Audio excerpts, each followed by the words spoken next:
Hello everyone and welcome back to anybody can learn GK. आज हम लोग इस वीडियो में देखेंगे हमारी इंडियन पॉलिटी का पार्ट 18, जिसमें मेन फोकस रहेगा हमारा इमरजेंसी के ऊपर और सेकंड सेंटर स्टेट रिलेशनशिप्स के ऊपर।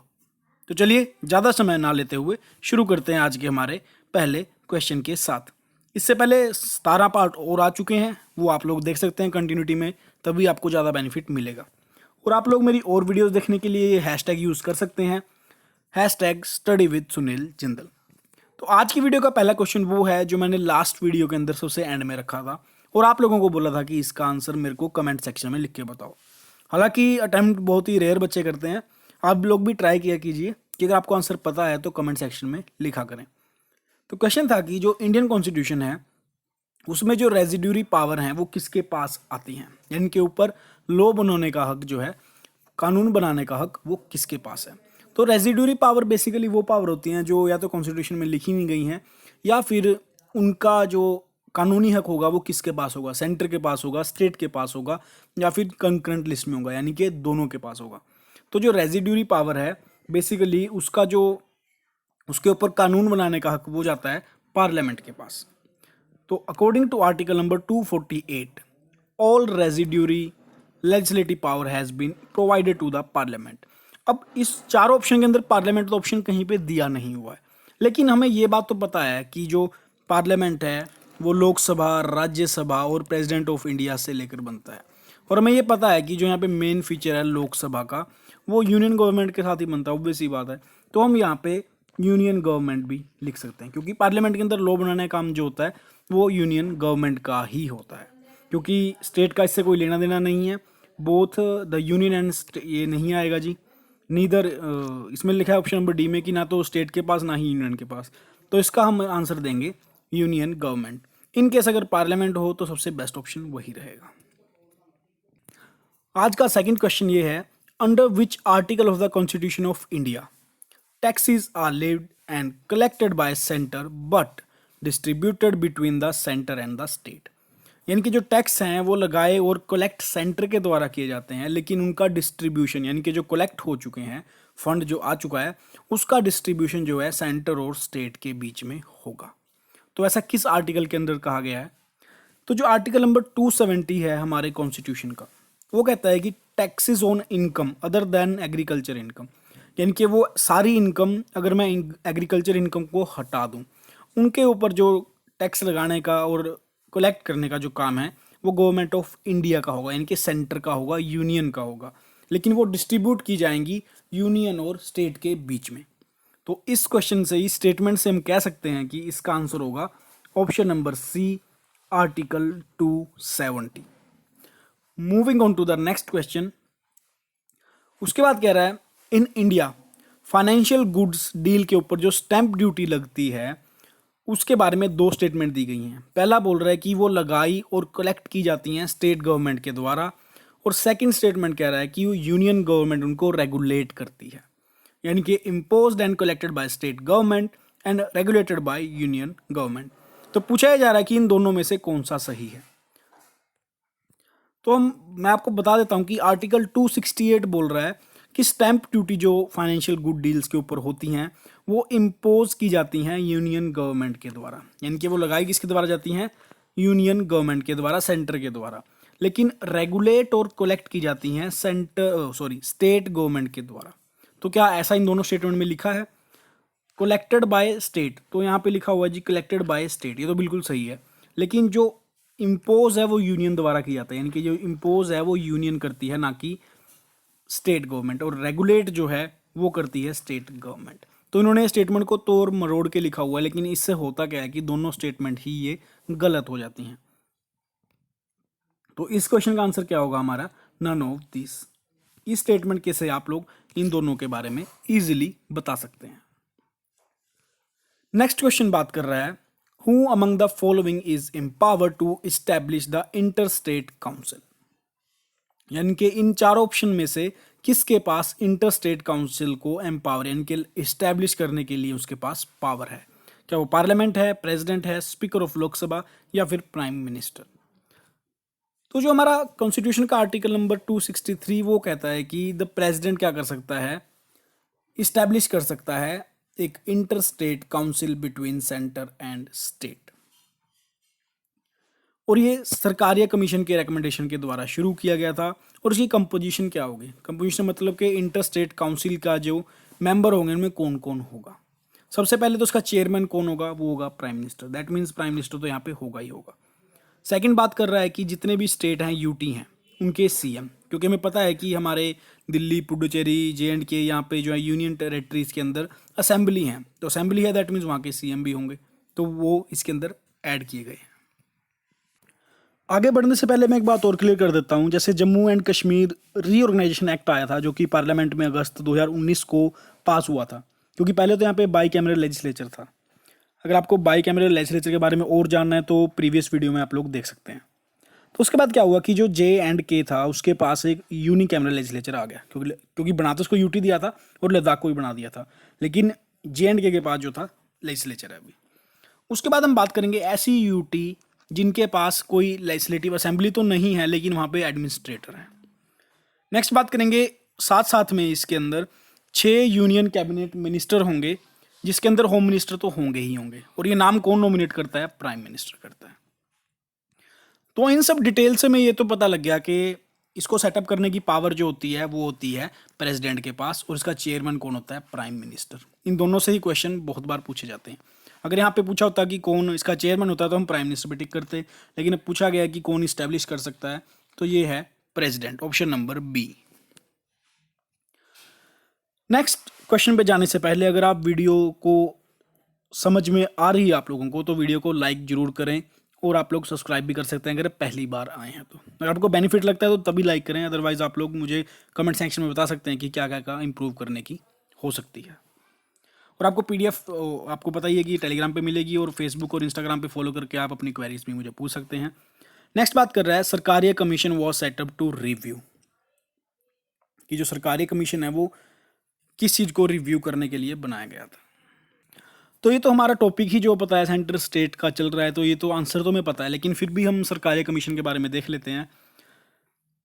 इसको सेंटर स्टेट रिलेशनशिप जो कि डिफरेंट वेरियस पोर्टफोलियोज के ऊपर, और इन्होंने क्या था जी, जो कॉन्स्टिट्यूशन ऑफ इंडिया का फ्रेमवर्क था उसमें भी काफ़ी ज़्यादा चेंजेस बताए थे कि 1983 में सेंटर ने 3 मेंबर अपॉइंट किए थे इसके अंदर। इसके चेयरमैन थे RS सरकारिया, इसीलिए जो भी आपको बताइए बात हो, जो भी कमीशन का चेयरमैन होता है उसी के नाम पे उस कमीशन का नाम पड़ जाता है। तो इस क्वेश्चन का आंसर क्या हो जाएगा जी? Option number D, the relation between union and the states. Next question बात कर रहा है which one of the following is not related to union state relations in India.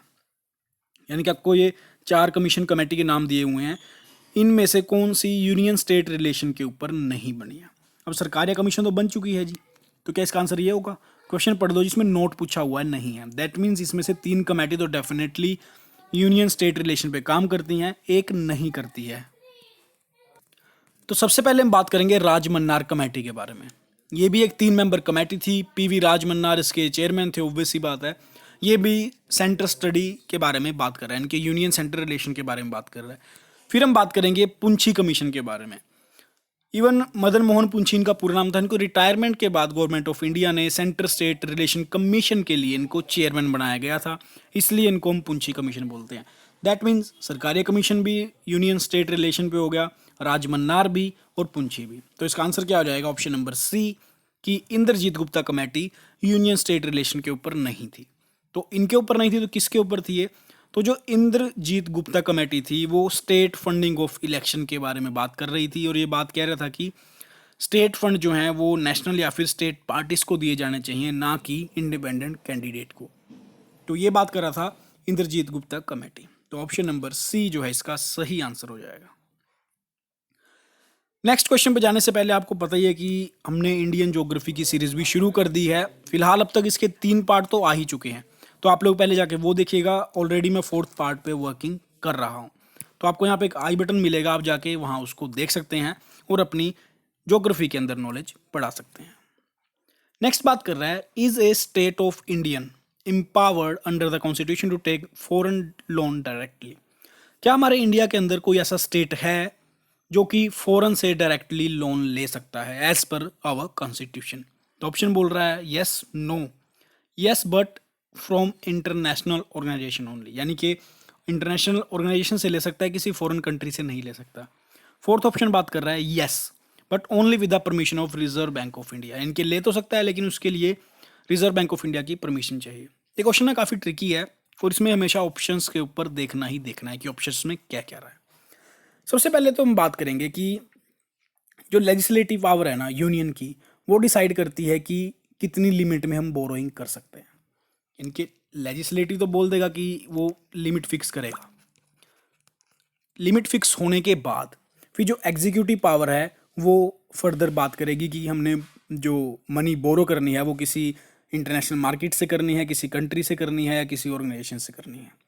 लेकिन अगर मैं बात करूं स्टेट के बारे में, स्टेट जो है वो सेंटर की हेल्प के अलावा अगर लोन लेना चाह रहा है तो वो किसी इंडियन टेरिटरी के अंडर ही ले सकता है, वो बाहर से लोन नहीं ले सकता। चलिए अब हम थोड़ा सा कॉन्स्टिट्यूशन की लैंग्वेज में भी समझ लेते हैं इसको। According to article number 293(1) the executive power of a state extend to borrowing within the territory of India. ये देखिए बात कर रहा है कि ये सिर्फ within territory of India से ले सकता है और क्या करेगा अपने स्टेट की जो सिक्योरिटी के रूप में क्या देगा, जो कंसोलिडेटेड फंड ऑफ स्टेट है, और वो भी किसी ना किसी लिमिट के अंदर। तो इस बात से हम क्लियर हो जाते हैं, ऑब्वियस हो जाता है कि under constitution of India state can not obtain foreign loan, तो नहीं ले सकता। तो ऑप्शन नंबर बी इसका सही आंसर हो जाएगा। The foreign loan can be obtained under the guarantee of government of India by state through union government, यानी कि अगर स्टेट को लोन लेना है तो उसके लिए वो सेंटर के थ्रू, यानी कि जो सेंटर होगा वो गारंटी देगा उस लोन के रिटर्न के लिए, तभी जो स्टेट है वो फंड ले सकता है। तो इन चार ऑप्शन के हिसाब से तो हम लोग ऑप्शन नंबर बी को बोल सकते हैं कि ये सही आंसर है। लेकिन अगर यहाँ पे लिखा होता yes but with the permission of या फिर on the guarantee of government of India, option में ये लिखा होता, तब हम ऑप्शन नंबर डी को सही मानते। तभी मैं कह रहा था कि ऑप्शंस के ऊपर ध्यान जरूरी देना ही देना है। तो आंसर हो जाएगा हिसाब से ऑप्शन नंबर बी। अब नेक्स्ट क्वेश्चन की बात करते हैं। Agriculture income tax is assign to state government by, जैसे कि मैंने आर्टिकल नंबर 217 बोला था कि जो भी इनकम है other than agriculture income tax, लेकिन अब बात कर रहे हैं एग्रीकल्चर इनकम टैक्स जो स्टेट गवर्नमेंट लगाती है, यानी कि सेंटर का उसमें कोई लेना देना नहीं है जी। तो सेंटर जो है कांट इम्पोज और leave any tax on agriculture income.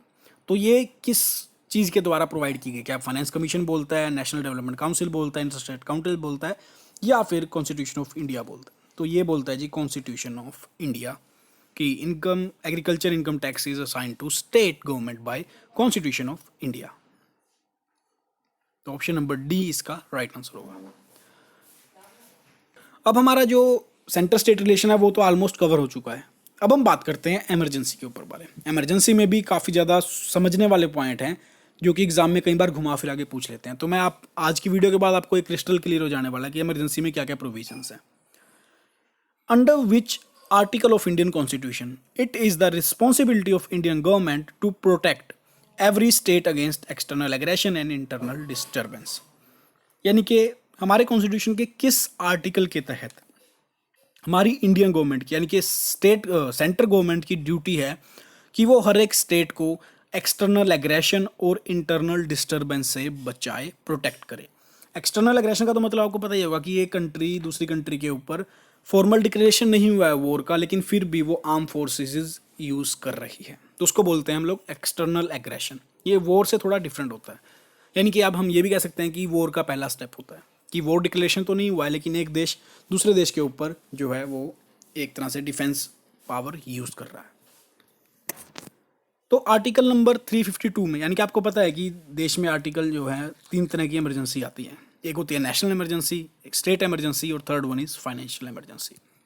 तो 352 जो है वो बात करता है नेशनल इमरजेंसी के बारे में कि प्रेसिडेंट प्रोक्लेम कर सकता है इमरजेंसी का, लेकिन 3 कंडीशन दी गई हैं। पहली कौन सी है कि वॉर कंडीशन हो, सेकंड एक्सटर्नल एग्रेशन हो, थर्ड है आर्म रेबेलियन। लेकिन 44th अमेंडमेंट से पहले ना आर्म रेबेलियन वर्ड जो था यहाँ पे नहीं था, यानी कि सैन्य विद्रोह नहीं था, वहाँ पे वर्ड था इंटरनल डिस्टर्बेंस। लेकिन बाद में 44th अमेंडमेंट के बाद इस वर्ड को वहाँ से हटा दिया गया, क्योंकि इंदिरा गांधी के द्वारा इसका काफ़ी ज़्यादा मिस यूज़ एक ह्यूज अमाउंट में हुआ था। उसके बाद बात करता है आर्टिकल नंबर 356, यानी कि अगर प्रेसिडेंट चाहे तो स्टेट के अंदर भी लगा सकता है, लेकिन उसकी कुछ कंडीशंस हैं। कंडीशन क्या है?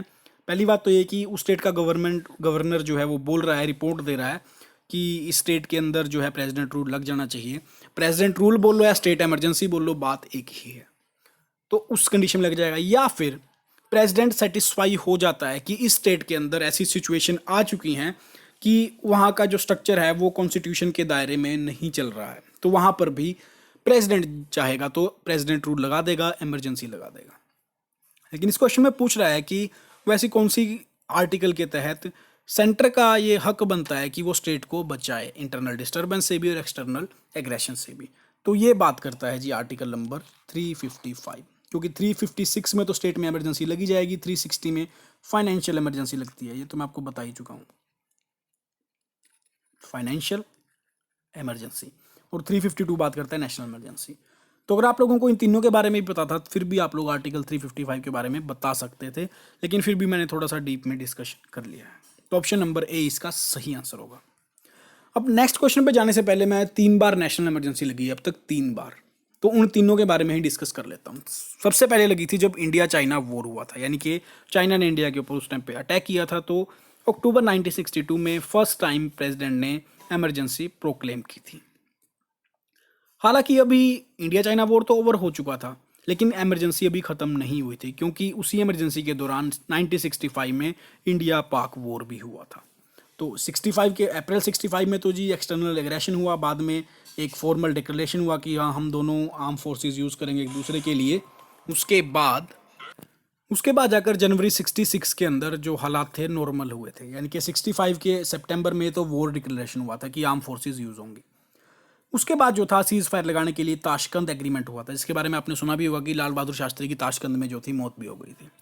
तो इंडिया की तरफ से तो प्राइम मिनिस्टर लाल बहादुर शास्त्री गए थे, पाकिस्तान की तरफ से कौन आया था एग्रीमेंट साइन करने? ये क्वेश्चन भी बहुत बार पूछा गया। तो वो आया था उस समय के, यानी कि तत्कालीन प्रेसिडेंट ऑफ पाकिस्तान जो थे मिस्टर आयूब खान।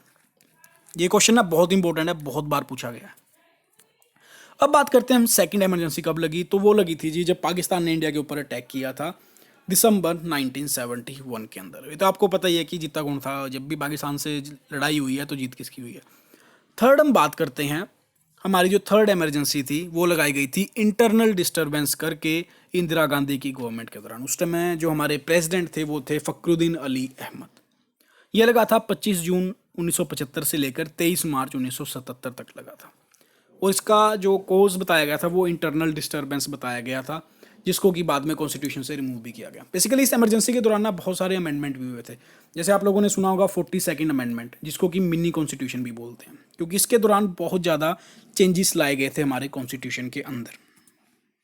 एग्जाम्पल दे देता हूँ, जैसे कि पहले जो था अगर इमरजेंसी लगेगी तो उसका जुडिशियल रिव्यू हो सकता था, लेकिन 42nd अमेंडमेंट में क्या किया गया कि जुडिशियल रिव्यू की पावर, जो कोर्ट की पावर थी जुडिशियल रिव्यू की, उसको ख़त्म कर दिया गया। जैसे सोशलिस्ट, सेकुलर, इंटेग्रिटी वर्ड ये जो थे ऐड किए गए। इवन जब हमारे कॉन्स्टिट्यूशन बन रहा था तब सेकुलर वर्ड यूज़ नहीं था, यानी कि इंडिया एक सेकुलर कंट्री होगा ये कहीं नहीं लिखा था, लेकिन ये बाद में ऐड किया गया उस समय की प्राइम मिनिस्टर इंदिरा गांधी के द्वारा। अब बात करते हैं कि प्रेसिडेंट ने 352 आर्टिकल यानी कि इंटरनल डिस्टर्बेंस का सहारा लेते हुए इमरजेंसी लगा दी थी। अब बेसिकली हुआ क्या था, ये सब हुआ क्यों? क्योंकि जून 75 के अंदर इलाहाबाद हाई कोर्ट के अंदर जो इलेक्शन पिटीशन दायर की गई थी, वहाँ के हाई कोर्ट ने ये पाया कि इंदिरा गांधी ने अपने इलेक्शंस के अंदर करप्ट प्रैक्टिसेस की हैं, तो इसलिए उनको क्या सज़ा दी गई कि उनको उनके पब्लिक ऑफिस से डिस्क्वालीफाई कर दिया और नेक्स्ट 6 साल के लिए कोई पब्लिक ऑफिस नहीं वो ज्वाइन कर सकती है, यानी एक तरह से उनके ऊपर बैन लगा दिया गया। अब हमें ये बात तो बताइए कि हम हाई कोर्ट के फैसले को सुप्रीम कोर्ट में चैलेंज तो कर ही सकते हैं इजीली, यानी कि डिस्ट्रिक्ट कोर्ट को हम लोग जा सकते हैं हाई कोर्ट में, हाई कोर्ट से सुप्रीम कोर्ट में। लेकिन उस समय जो था सुप्रीम कोर्ट वोकेशन के ऊपर था, तो उनको कंडीशनल स्टे मिल रही थी, यानी कि उनको सीट तो अपनी छोड़नी पड़ ही रही थी। तो इन्होंने क्या किया, अब रातों रात ही इन्होंने ये रूल जो है, जो जजमेंट है पास हो तो चुकी थी, लेकिन इम्प्लीमेंट होने से पहले ही इन्होंने जो था ये दायरा ही चेंज कर दिया, यानी कि कॉन्स्टिट्यूशन के अंदर ये अमेंडमेंट कर दिया कि प्रेसिडेंट के, प्राइम मिनिस्टर के इलेक्शन के दौरान जो भी झगड़े होंगे वो, इसके अंदर प्राइम मिनिस्टर भी आ जाता है, इसके अंदर स्पीकर ऑफ लोकसभा भी आ जाता है, प्रेसिडेंट भी आ जाता है और वाइस प्रेसिडेंट भी, कि इनके लिए जो भी डिस्प्यूट होंगे वो सीधा सुप्रीम कोर्ट में सुने जाएंगे, उससे पहले किसी अदालत में नहीं सुने जाएंगे। दैट मीन्स वो जजमेंट काम की ही नहीं रहेगी। तो उस समय की इंडियन न्यूज़पेपर की एक खबर भी है जिसमें अंदर लिखा हुआ है emergency declared, JP Morarji, Advani, Ashok Mehta and Vajpayee arrested. क्योंकि उस समय पर जितने भी लीडर थे, इवन इन्होंने काउंसिल ऑफ मिनिस्टर की भी परवाह नहीं की थी उस समय पर। नॉर्मली क्या होता है कि काउंसिल ऑफ मिनिस्टर के कैबिनेट के कहने पर ही प्रेसिडेंट को ये रिटर्न एडवाइस जाती है, लेकिन उस समय पर ऐसा कुछ भी नहीं हुआ था। तो उस समय पर विपक्ष के नेता तो गए ही थे जेल के अंदर, इनके खुद की पार्टी के भी बहुत नेता जेल में जो थे डाल दिए गए थे।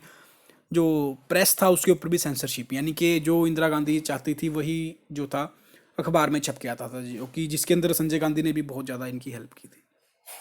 तो काफ़ी ज़्यादा कुछ कॉन्स्टिट्यूशन का मिसयूज़ किया गया, उसके अंदर छेड़छाड़ की गई। हालांकि 44th अमेंडमेंट के बाद उसके अंदर फिर से वो चीज़ें कुछ ऐड कर दी गई जो निकाली गई थी।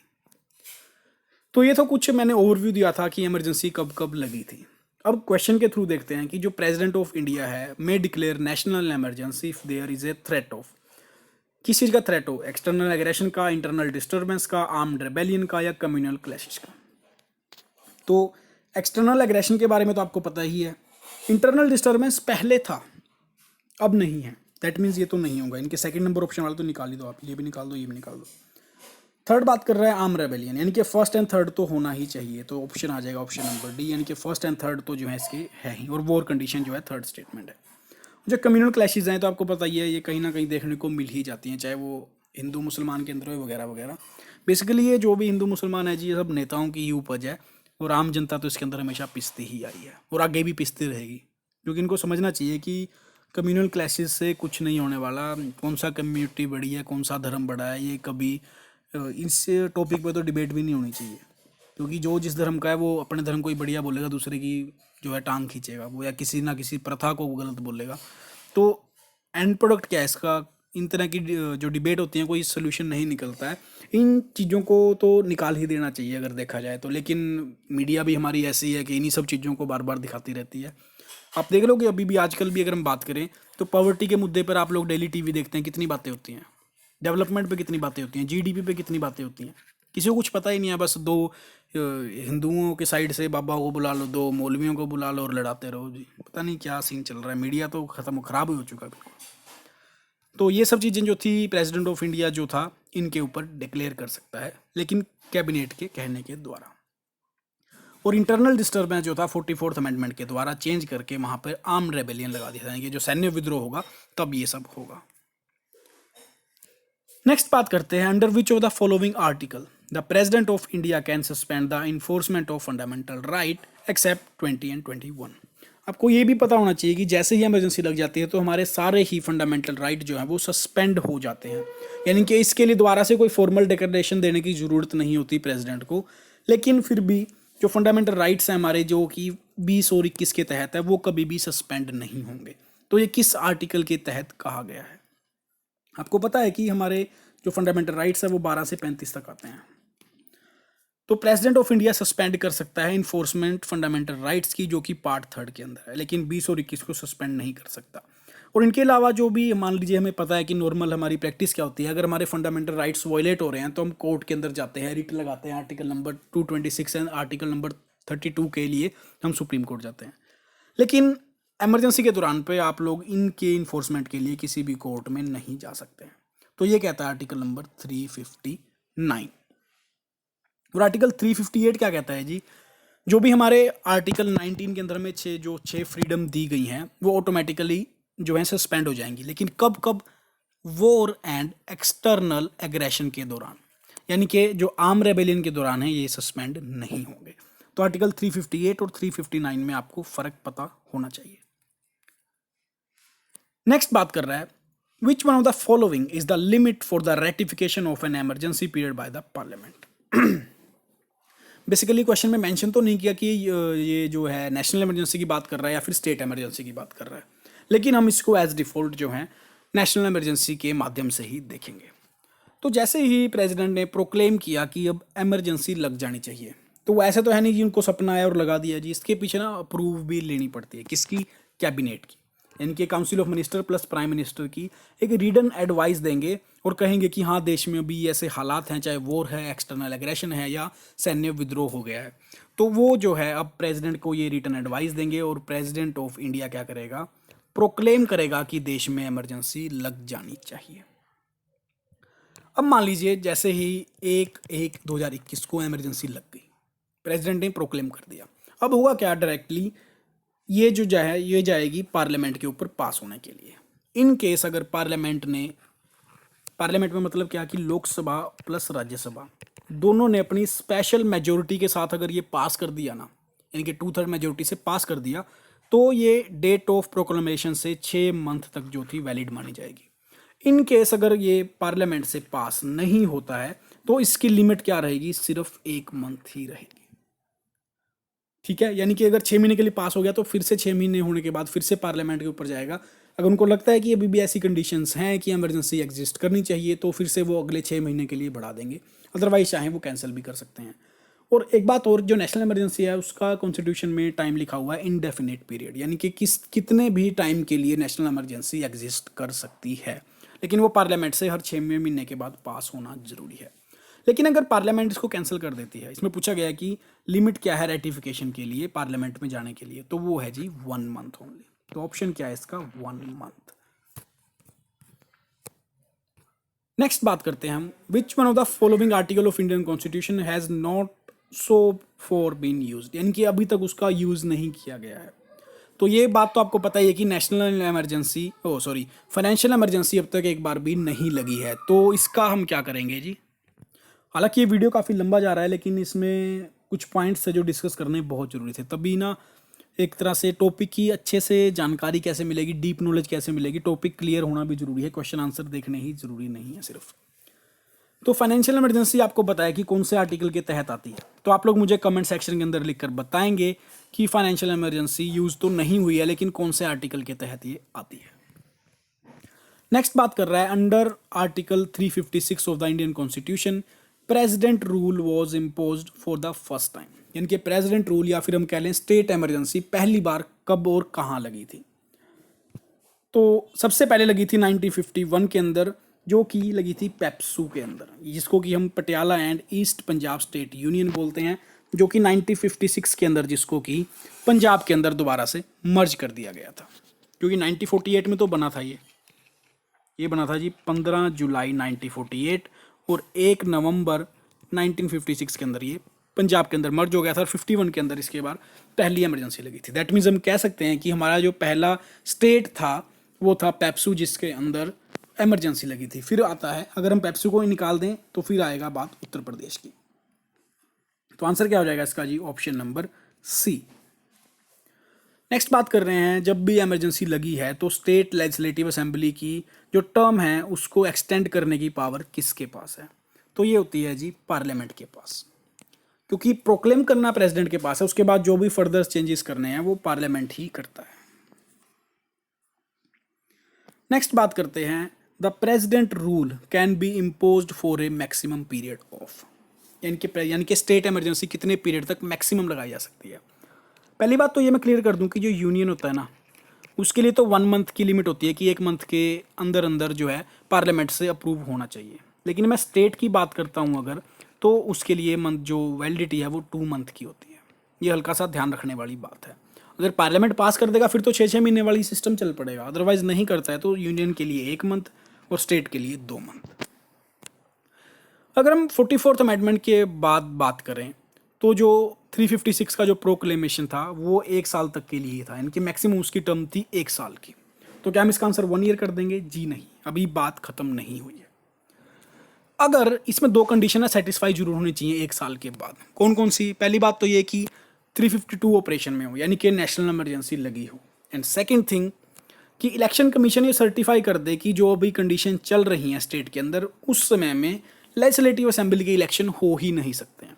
इनके जैसे ही ये दोनों टर्म जो हैं फुलफिल होंगी वैसे ही इस टर्म को बढ़ा दिया जाएगा, यानी कि तो मैक्सिमम जो टर्म हो सकती है बार बार इसको पार्लियामेंट से पास करके करने की, तो ये होगी 3 साल की, यानी कि प्रेसिडेंट रूल एक स्टेट के अंदर मैक्सिमम 3 साल के लिए लग सकता है, इससे ज़्यादा नहीं। तो ऑप्शन नंबर सी इसका सही आंसर होगा। नेक्स्ट बात कर रहा है, which one of the following recommends the principle for sharing of revenue among the union and state. तो ये क्वेश्चन जो है अगले टॉपिक का आ चुका है, दैट मीन्स इसका आंसर मैं नहीं दूंगा, इसका आंसर आप लोग दोगे। अगर आप लोगों को पता है तो कमेंट सेक्शन आपके लिए ओपन है, आप डेफिनेटली इसका आंसर लिख सकते हैं। और भी आपकी कोई क्वेरी है, कोई सजेशन है, आप लोग बेखौफ लिख सकते हैं। बेखौफ तो क्या ही है जी, मतलब मस्त से लिखिए आप, जो भी आपको पूछना है या बताना है या जो चाहते हैं कि आप लोग कुछ चीज़ें ऐड की जाएं। तो ये था आज का हमारा सेशन अच्छा लगे तो लाइक बटन जरूर प्रेस करें और अपने ग्रुप में शेयर भी करें ताकि और लोग हमारे फैमिली से जुड़ पाएँ। तो thank you, thanks for watching. जल्द ही मिलेंगे। जय हिंद।